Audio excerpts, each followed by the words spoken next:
let me give you a quick example about the maritime law, the law of water, the law of the sea. Money is water by law.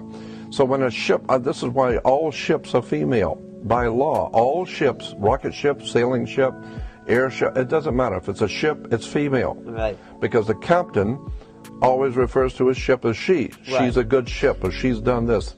Why she? Because she delivers the product. Right. The Without vessel. she, there is no product, right? It's a vessel. It's a whole, Of course it is a vessel. So is your body. It's a vessel that produces a product. Right. So when the ship pulls into harbor, it stops, and where it parks is called its berth. It's berthing a ship, or she sits in her berth. And every item on that ship, coming out that ship, is money. It's money changing hands. Right. And it came in on water. So it's called. So every piece has to have what is called a certificate of manifest, because she is sitting in her berth. That's why when you were born, I had a birth certificate. your mother's water broke. You were inside a container of water.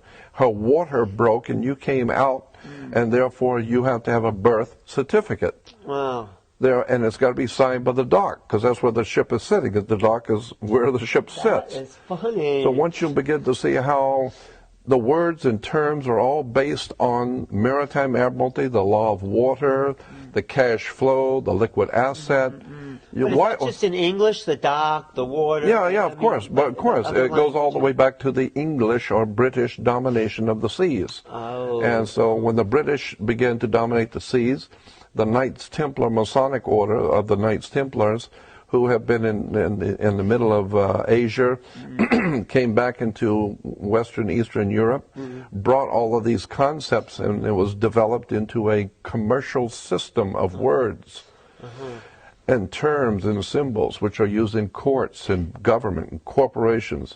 You know, your body as a corporation.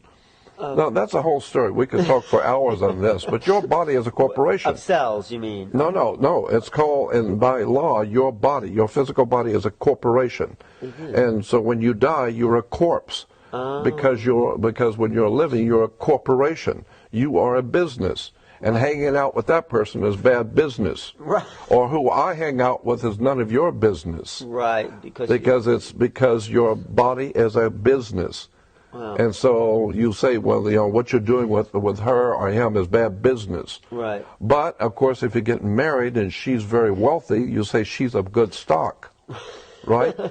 Words and terms are based on maritime admiralty, the law of water.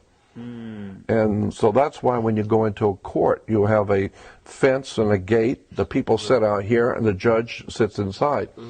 The gate is called a floodgate.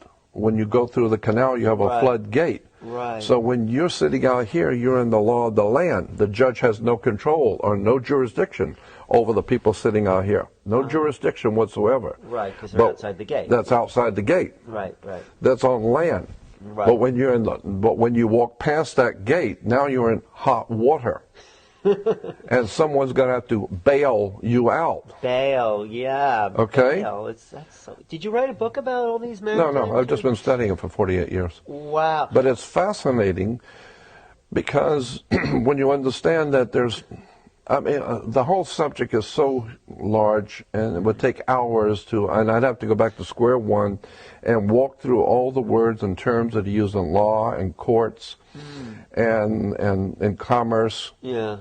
For you to understand how pervasive this concept of water is on the earth. Wow. The law of water, maritime admiralty, it's an extraordinary story about how governments rule the world. And unless you understand this, you're never going to figure out what's going on. Look at it. When you walk into a courtroom and they call your name, you get up and you put your hand on the gate and you open the gate. The moment you put your hand on the gate, by international law, you of your own volition have opened yourself up to maritime admiralty law, because you were on the law of the land. As long as you don't touch that gate and go through it, you haven't opened the floodgate. Now, once you open the floodgate, there's a piece of wood on top of that gate, and it's called the bar, and you're not licensed to pass the bar. Right. So what you've done is you've opened the floodgate, but you weren't licensed to pass the bar.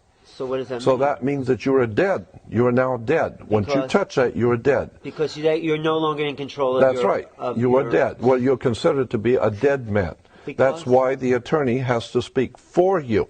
He has to represent you. Why are you dead? Because you went into the deep water and you died. You drowned. Because you weren't licensed. Because you weren't. Right. You were not licensed to pass the bar. And the bar represents a sandbar and the ocean. But the bar is what the attorneys are licensed to pass, but you're not. So the point being is that when you open that gate of your own volition, you are considered by law to be a dead man. Really? That's why you cannot talk to the judge, because dead people don't talk to judges. So you need an attorney who is your mouthpiece. He speaks for you because you're dead. Well, should we do away with courts so people can get their lives back? I would think that what you want to do is understand how the system works. Oh, and avoid it. Well, avoid it if you can.